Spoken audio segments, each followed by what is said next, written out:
Sehr geehrte Damen und Herren, herzlich willkommen zur Pressekonferenz heute im Nachgang zum informellen Treffen der Handelsministerinnen und Handelsminister der EU hier vor Ort in Berlin. Und herzlich willkommen natürlich auch zugeschaltet am Livestream die Brüsseler Korrespondenten. Wir haben als Übersetzungskanäle Deutsch, Englisch, Französisch zur Verfügung, sowohl hier im Raum wie auch im Livestream. Gerne können Sie diese nutzen. Ich begrüße nun herzlich den Gastgeber des heutigen Treffens, Bundeswirtschaftsminister Altmaier, und ein herzliches Willkommen an den Vizepräsidenten der EU-Kommission, Dombrovskis. Herzlich willkommen. Ja, vielen Dank, meine sehr verehrten Damen und Herren. Ich freue mich, dass ich Ihnen über ein erfolgreiches, informelles Treffen der Handelsminister berichten kann. Ich bedanke mich ausdrücklich bei der Europäischen Kommission und beim Vizepräsidenten der Kommission für die großartige Unterstützung. Es war eines der ersten physischen Treffen überhaupt seit dem Ausbruch der Covid-19-Pandemie. Wir haben alle hygienischen Vorschriften eingehalten. Dank auch an meine Mitarbeiterinnen und Mitarbeiter, die sich sehr darum gekümmert haben, dass es genügend Distanz gab und dass die technischen Vorrichtungen dafür alle vorhanden waren. Und ich bin auch sehr zufrieden, was die inhaltlichen Debatten angeht. Zunächst einmal ist es so, dass wir über die Trade Policy Review der EU-Kommission gesprochen haben. Da geht es um die Frage der Resilienz globaler Wertschöpfungsketten. Da geht es um die Frage, wie wir uns in der Handelspolitik aufstellen. Das war eine sehr wichtige Grundsatzdebatte, an der alle Mitgliedstaaten mitgewirkt haben. Es hat sich herausgestellt, dass alle der Auffassung sind, dass wir eine offene Handelspolitik auch in Zukunft betreiben wollen. Europa hat ein Interesse an erfolgreichen, offenen Weltmärkten. Wir sind aber nicht bereit, protektionistische Praktiken hinzunehmen. Und wir haben auch die Notwendigkeit anerkannt, in bestimmten Bereichen dafür zu sorgen, dass Europa auch aus eigener Kraft handlungsfähig ist. Das ist dieselbe Seite, oder das sind zwei Seiten ein und derselben Medaille. Die Kommission hat wichtige Hinweise empfangen von Seiten der Mitgliedstaaten. Wir haben über die Bereiche gesprochen, wo eine Förderung im Rahmen von sogenannten IPSAs, Important Projects of Common European Interest, in Zukunft notwendig ist. Wir haben das bereits bei der Halbleiterproduktion, wir haben es bereits bei der Batteriezellproduktion. Beides sind große europäische Erfolge. Und wir werden bei einigen wenigen anderen Themen, beispielsweise Wasserstoff, eine solche Zusammenarbeit ebenfalls organisieren. Das politisch genauso wichtige und auch schwierige Thema, das uns danach beschäftigt hat, war die Lage der Stahlindustrie. Die Lage der Stahlindustrie ist in allen europäischen Ländern, wo es Stahlindustrie gibt, von besonderen Schwierigkeiten geprägt. Es gibt seit Jahren eine weltweite Überkapazität. Es gibt Ströme von billigem Stahl, sehr oft auch unter Hintanstellung von Umwelt- und Klimaschutzbelangen produziertem billigen Stahl, der nach Europa drängt. Wir haben als Europäische Union gehandelt, aber die Auswirkungen dieser Überkapazitäten treffen sich mit dem Umsatzeinbruch der Stahlindustrie als Folge der Covid-19-Pandemie. Und die Stahlindustrie steht zusätzlich vor einer großen Transformationsaufgabe, sich nämlich auf einen Prozess vorzubereiten, der in Schritten zur Klimaneutralität führt. Deshalb haben wir, das war eine Innovation bei einem solchen Handelsministerrat, auch den Vertreter der europäischen Stahlindustrie zugeschaltet aus Brüssel. Wir haben der Stahlindustrie die Möglichkeit gegeben, ihre Positionen darzulegen. Das, was sehr ermutigend war, ist der Umstand, dass eben in Europa auch die Möglichkeit gesehen wird, die Stahlindustrie bis zum Jahre 2035 klimaneutral zu machen. Das heißt, eine Perspektive auf grünen Stahl made in Europe. Das wird aber nur gehen, wenn die Stahlindustrie ihre Wettbewerbsfähigkeit erhält. Und deshalb haben wir alle, auch die EU-Kommission, ermuntert, ihre Pläne für geeignete Ausgleichsmechanismen weiter zu prüfen und zu konkretisieren. Wir möchten gerne handeln in Übereinstimmung mit den Regeln der Welthandelsorganisation, der WTO. Wir sind allerdings auch entschieden der Auffassung, dass es kontraproduktiv wäre für den Klimaschutz, wenn der grüne und klimaneutral hergestellte Stahl aus Europa dann verdrängt würde durch grauen oder schmutzigen Stahl aus anderen Regionen der Welt. Deshalb wird uns dieses Thema in den nächsten Wochen und Monaten intensiv beschäftigen. Beim Mittagessen der Minister haben wir über die künftige Rolle der Welthandelsorganisation gesprochen. Wir waren uns alle einig, dass wir sie stärken wollen. Wir haben auch über die Frage des neuen Generaldirektors gesprochen. Da kann ich Ihnen natürlich keine Einzelheiten sagen. Aber, und das gilt für die gesamte Ratstagung, die Europäische Union ist im Handelsbereich geschlossen und geeint. Wir möchten mit einer Stimme sprechen. Wir wollen auf der Grundlage eines regelbasierten freien Welthandels auch die berechtigten europäischen Interessen wahrnehmen und realisieren. Und das ist eine gute Voraussetzung für die nächsten Monate harter Arbeit unter deutscher Präsidentschaft. Guten Tag, Damen und Herren, lieber Peter. Zuallererst möchte ich Minister Altmaier für die perfekte Organisation des Handelsministersrats danken. Nach Monaten der Restriktionen war es wichtig, sich in persönlichen Gespräch austauschen zu können. Für mich war es zudem auch die erste Gelegenheit, als designierter Handelskommissar die Minister aus den Mitgliedstaaten zu treffen. Und das in einem kritischen Moment für die Fortentwicklung der Handelspolitik in Europa. Wir haben einige der drängendsten Fragen diskutiert, die in kommenden Monaten eingegangen werden müssen. So I look forward working with ministers in my new capacity. Our dialogue highlighted once again the important role that trade plays in the Union's wider ambition for sustainable economic recovery. It must be an important component in making sure we have an economy that works for people. So let me highlight some points from today's daher möchte ich einige Dinge aus der heutigen Tagesordnung herausstellen.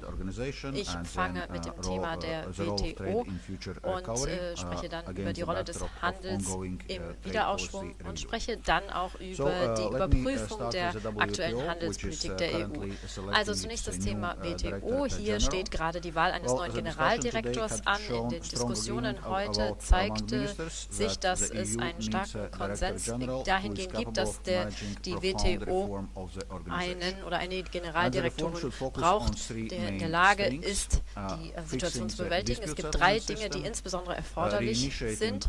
Ein gutes Streitschlichtungssystem, dann die Annahme der großen Herausforderungen im Handelszentrum und die Herausforderung eine gleicher Voraussetzungen für alle, eines Level Playing Field.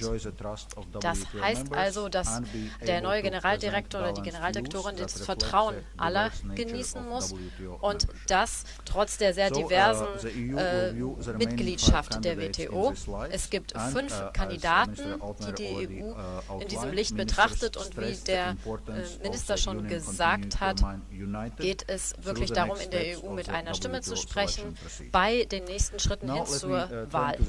Kommen wir nun zur Rolle des Handels beim Wiederaufschwung und insbesondere auch die Überprüfung der Handelspolitik. Diese begann im Sommer und endet im November. Sie wird der Kommission zeigen, die strategische Ausrichtung für die Handelspolitik vorzunehmen. Wir nutzen sie, um die Debatte anzuregen unter den Mitgliedstaaten über die Entwicklung bisher ist das in 18 Mitgliedstaaten schon 18 Mitgliedsländern schon geschehen. In den übrigen wird es bald weitergeführt werden. Wir möchten den Auswirkungen der Handelspolitik auf die Menschen, auf kleine und große Unternehmen, auf NGOs und auf die Mitgliedstaaten selbst überprüfen. Im nächsten Schritt gibt es dann eine neue Mitteilung 2021 der Kommission. Die Details müssen noch erarbeitet werden, aber es gibt bereits schon eine Übereinkunft dahingehend, dass der Handel eine wichtige Rolle zu spielen hat bei den Bemühungen zur wirtschaftlichen Erholung. Es geht darum, auch den Handel zu eröffnen mit Drittstaaten.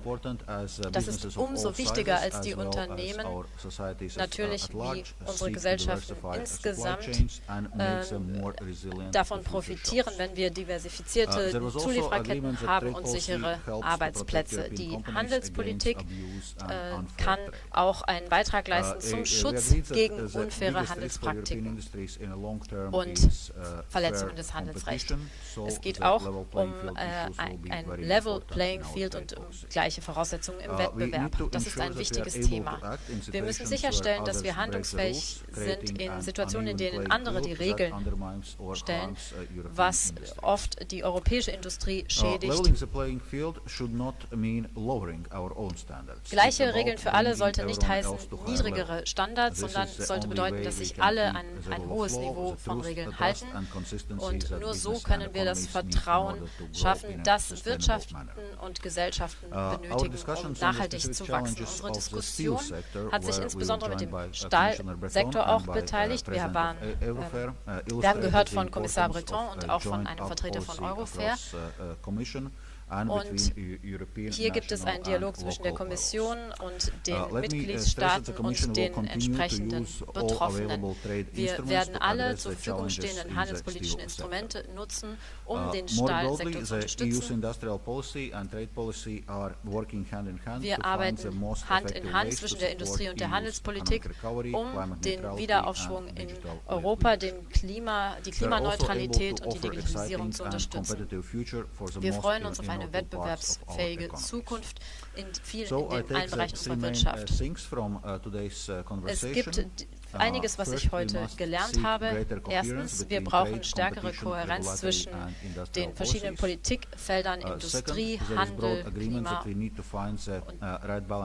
Des Weiteren brauchen wir eine Balance zwischen Offenheit und der Unterstützung der Industrie gegenüber unlauterem Wettbewerb. Und wir brauchen den Handel. Wir haben sehr von einem regelbasierten System, das auch offen ist, profitiert und ein System, das der Marktdynamik unterliegt, und das soll auch weiter so bleiben. Vielen Dank. Vielen Dank. Wir haben jetzt Zeit für einige Fragen, sowohl hier im Raum als auch im Chat.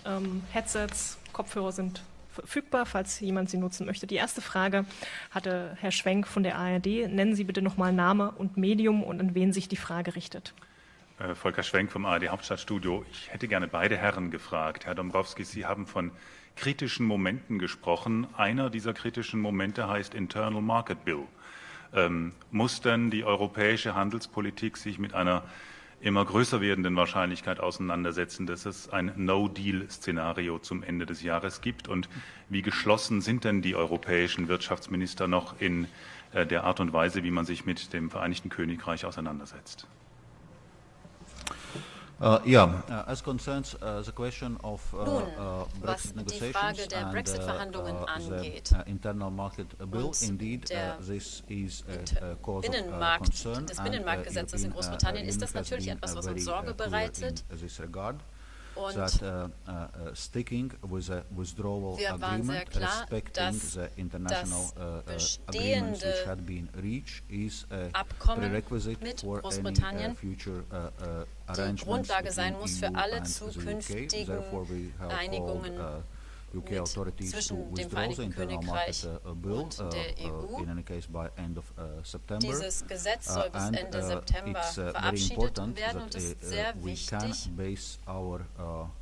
dass wir unsere Beziehungen vertrauensbasiert führen können. Und in diesem Fall geht es darum, dass das Vereinigte Königreich seinen Zusagen, seinen Verpflichtungen nachkommt, die es eingegangen ist. Bei den Diskussionen über die zukünftigen Beziehungen, abgesehen auch von diesem Gesetz, gibt es noch viele offene Fragen, denn der Fortschritt in einigen sehr zentralen Aspekten ist noch nicht ausreichend gegeben. Das heißt, wir brauchen sehr viel intensivere Diskussionen, wenn wir hier einen Fortschritt erreichen wollen. Die Alternative eines No-Deal-Brexit ist nicht attraktiv, aber wie auch in der Mitteilung der Kommission dargestellt wurde, mit einer Beschreibung der Konsequenzen, ist es eine Möglichkeit. Die EU hat, glaube ich, seit einigen Jahren schon bewiesen, dass sie in einem guten Verhältnis zu Großbritannien auch nach dem Brexit interessiert ist. Aber dazu gehören nun einmal zwei Seiten. Wir hoffen immer noch, dass die Verhandlungen am Ende zu einem Ergebnis führen. Aber Großbritannien kann natürlich nicht erwarten, dass es am Ende günstiger behandelt wird als andere Staaten, denen wir über Assoziierungs- und Handelsabkommen verbunden sind. Und das haben wir auch mehrfach zum Ausdruck gebracht. Ich hoffe, dass die Internal Market Bill in dieser Form nicht gesetzt wird und dass es noch eine Möglichkeit gibt, sicherzustellen, dass internationale Verträge eingehalten werden. Das ist ein kritischer Punkt, auch in der internationalen Handelspolitik ganz generell. Wir haben das erlebt bei der Verhängung von Strafzöllen durch die amerikanische Regierung für Stahl und Aluminium. Wir haben es erlebt bei Sanktionen mit Sekundärwirkung von Seiten der amerikanischen Regierung in mehreren Fällen, und wir erleben es jetzt auch wieder. Wir haben als Europäer ein Interesse daran, dass regelbasiertes Vorgehen beobachtet wird, dass wir das Recht einhalten und dass wir verlässliche Vertragspartner bleiben. Und das gilt für alle Seiten, eben auch für Großbritannien, mit dem uns ja in Zukunft noch viel Gemeinsames verbinden soll. Dann die nächste Frage hier im Raum, Herr Rinker von Reuters. Ja, eine Frage zunächst an Herrn Altmaier. Es geht um die WTO. Bisschen lauter. Eine Frage an Sie. Es geht um die WTO. Ich hätte ganz gerne gewusst, ob es am Ende einen EU-Kandidaten geben wird, oder können Sie sich vorstellen, dass die Amerikaner diesen WTO-Chefposten besetzen? Und eine Frage an Herrn Dombrovskis. Zu den USA. Erwarten Sie, unabhängig vom Ausgang der US-Präsidentschaftswahlen, dass ein protektionistischer Kurs von Washington weitergefahren wird? Oder wird sich dies ändern? Also ich gehe davon aus, dass wir eine Chance haben, dass die überwältigende Mehrheit der Mitgliedstaaten der Europäischen Union weiterhin an einem Kurs festhält gegenüber der Frage des künftigen Generaldirektors der WTO. Die Europäische Union hat hier bislang eine gute Rolle gespielt. 3 unserer Kandidaten haben es in die zweite Runde geschafft. Und das hängt auch damit zusammen, dass wir zwischen der Kommission und der Präsidentschaft, also Deutschland, und den Mitgliedstaaten sehr eng und vertrauensvoll zusammengearbeitet haben. Und das wollen wir auch in Zukunft so fortsetzen. So on the second question on US trade policies, indeed, as you know, we have a number of concerns between EU and US trade relations. Minister Altmaier already referred to the tariffs US has imposed on steel and aluminium, where EU was forced to put, so to say, retaliatory tariffs in place. Well, in any case, our intention is to work towards improving EU-US relations in trade. We had some achievements recently with a trade facilitation deal, or so-called lobster deal. we are looking for further areas of constructive engagement. We right now need to resolve the question concerning Airbus Boeing dispute, and I already sent a letter outlining the negotiating proposal to Ambassador Lighthizer, and we have been already speaking on this because it's an urgent issue.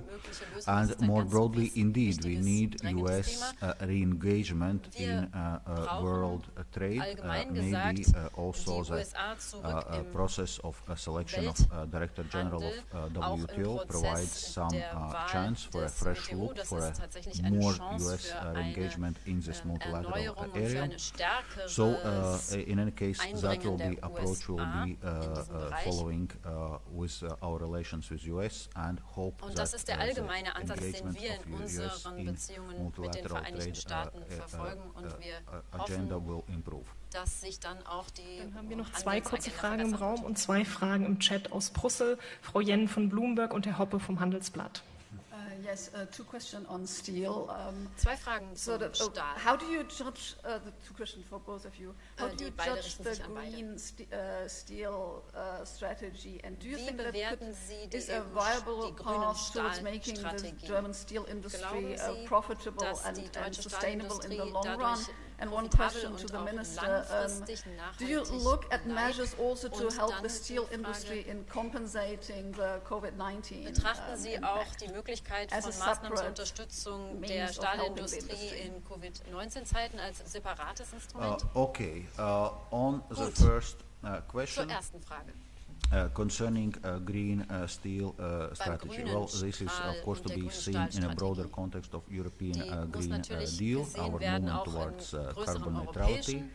And as you know, that just recently European Commission has come forward with a proposal of more ambitious emission reduction targets for 2030, so 55% reduction instead of 40% reduction, and it's clear that all sectors will have to contribute in this regard. As regards specifically steel sector or energy-intensive sectors in general, as you know, our intention is to basically phase out free emission trading scheme allowances, free emission allowances, and replace them with a carbon border adjustment mechanism. In any case, you raise this question of profitability, competitiveness. It's clear that the problem of carbon leakage is still there, and if we move towards green steel, we need to address this carbon leakage. But if at the same time we move towards carbon neutrality, we cannot continue with free allowances, because then energy-intensive industries do not have really proper signals that they need to reduce the emissions. Therefore, our intention is to replace it with a carbon border adjustment mechanism to do this adjustment against imports which are produced with lower environmental standards, and thus providing European industry necessary protection. Yes, as far as the Green Deal is concerned, the European Council already 1 year or 1.5 years ago has almost unanimously agreed to strive for climate neutrality by 2050 as the latest. Now in the Green Deal, the Commission has tabled proposals on how to achieve that, and it is, to me, it is clear that if we want to be credible and if we want to generate a consensus in our societies, we have to make sure that the enhanced target for 2050 in some way will be reflected in the process from now to 2050. You cannot expect business and consumer to meet the targets within 2 or 3 years ahead of 2050. It is a process. I have in my initiative that I have presented in this room, by the way, 1 week ago, I have in this initiative argued that if we want to have more ambitious climate targets for the EU, then, in my eyes, it is inevitable to grant the necessary enhanced support for our CO2-intensive industries as well. If there would be carbon leakage, if the industries would be replaced on the world market by industries in other regions worldwide, it would have as a consequence that more CO2 is produced and not less.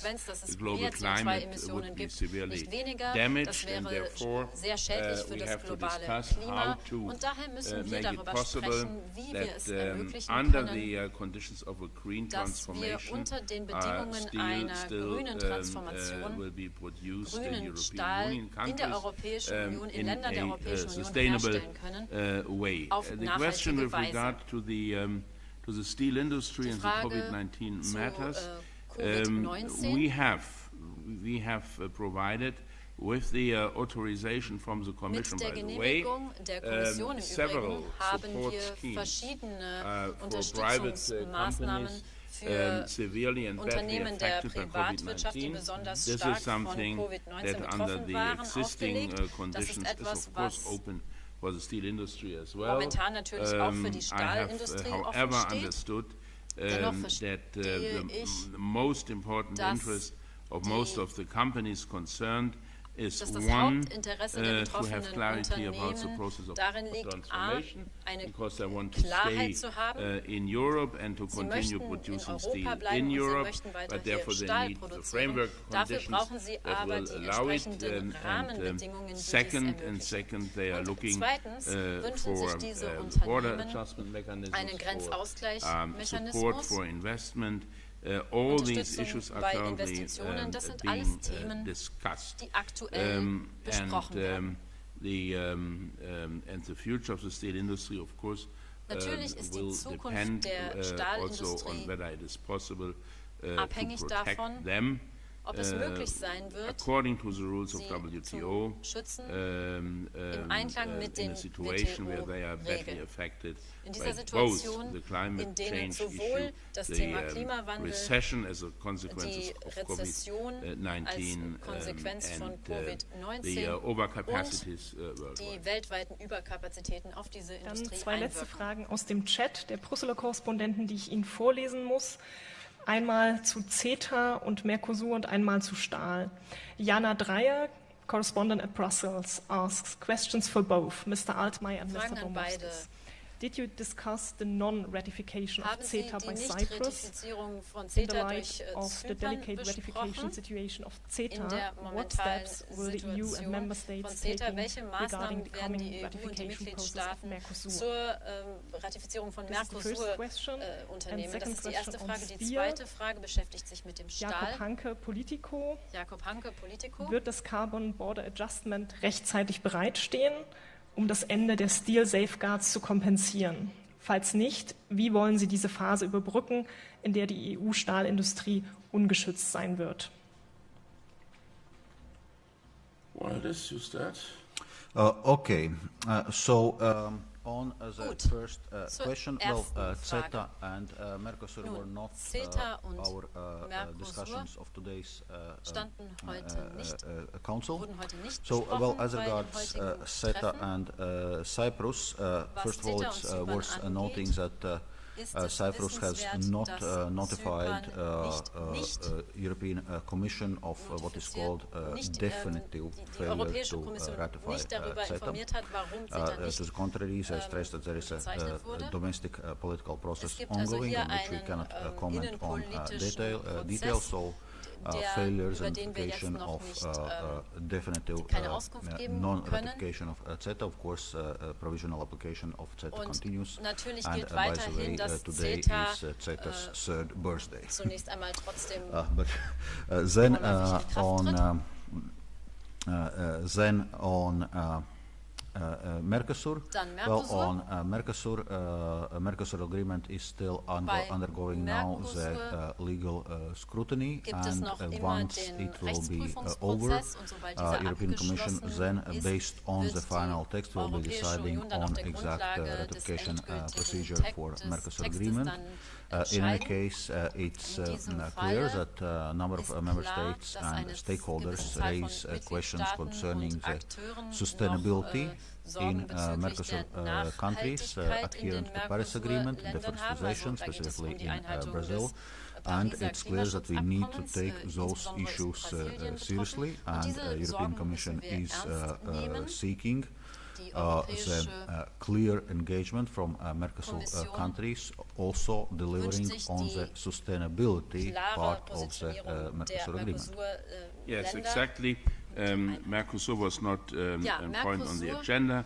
Nevertheless, there was a brief informal debate yesterday night after the dinner, where ministers had an exchange about the positions. It is no surprise that in such crucial issues there are diverging opinions. This was the case already when Mercosur was negotiated for many years, and otherwise, if everything would have been easy, it would not have taken so long.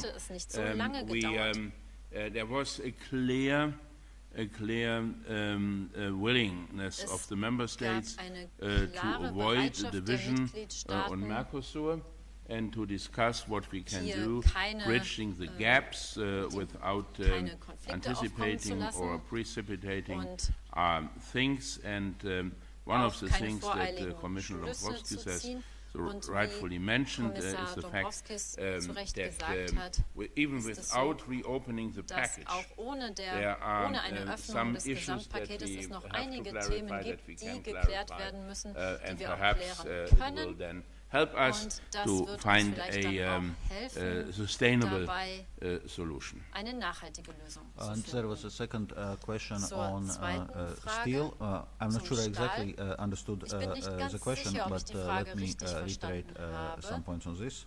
Well, first on the trade defense instruments, instruments, as already said in introductory remarks, that the Commission will continue to use all available trade instruments to address the challenges in the steel sector, so to protect it against unfair competition. And as a question of carbon border adjustment mechanism, well, of course we'll need to match the timing of introduction of carbon border adjustment mechanism with a phase out of free allowances, but that's a process which is Commission is definitely taking into account when preparing the legal proposal. Eine letzte Frage im Raum hatte ich vergessen, Herr Hoppe, Handelsblatt, Entschuldigung. Ja, vielen Dank. Eine Frage direkt daran anschließend, auch zur Stahlindustrie. Wie viel Einigkeit haben Sie denn bei den Diskussionen im Raum heute gehört bei dem Thema Verlängerung der Schutzinstrumente für die Stahlindustrie? Und wie hilfreich sind die heute von der Kommission vorgestellten Beihilfeleitlinien zu ETS-Kompensation, die ja Teile der Stahlindustrie ausnehmen, also die Kosten für ETS nicht länger kompensieren können? Danke.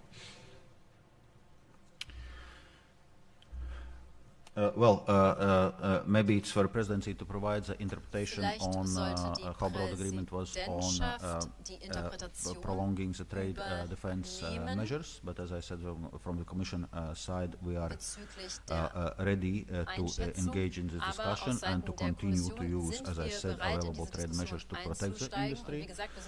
Some ministers indeed raised it, but let's see what the take of the presidency is. On emission trading scheme and carbon border adjustment mechanism, as I said, they do have to be coming in the right sequencing.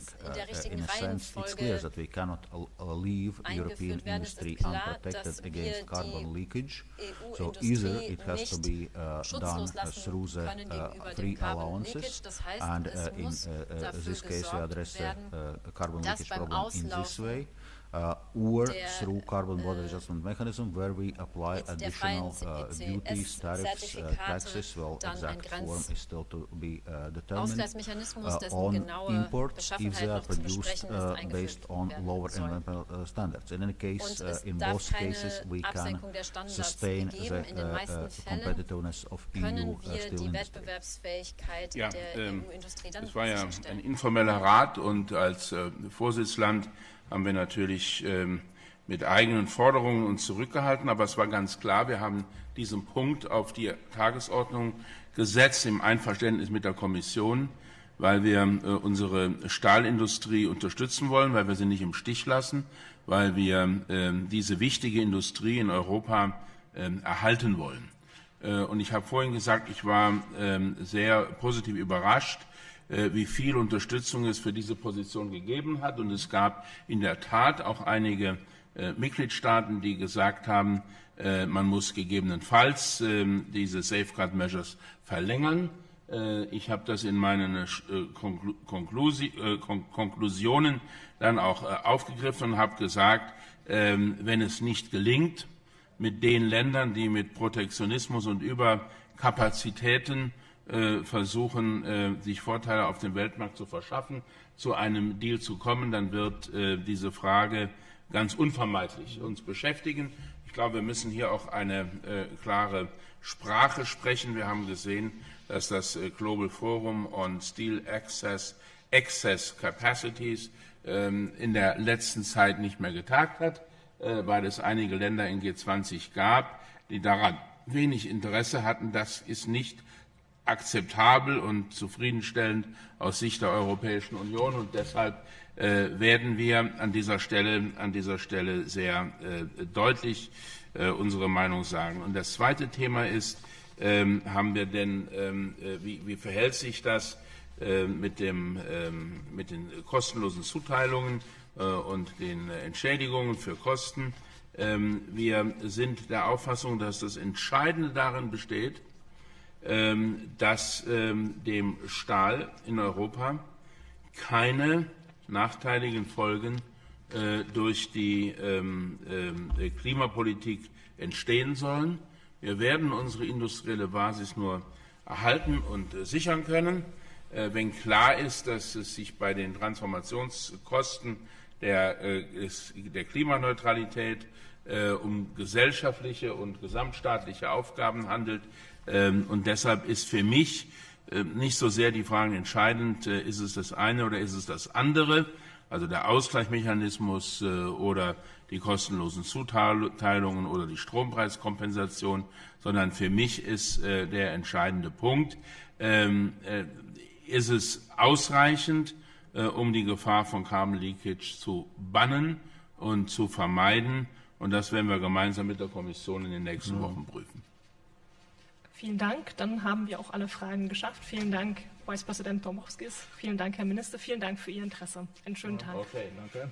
Danke. See you in half an hour, huh? Exactly. Exactly. So, great. I just go to my office.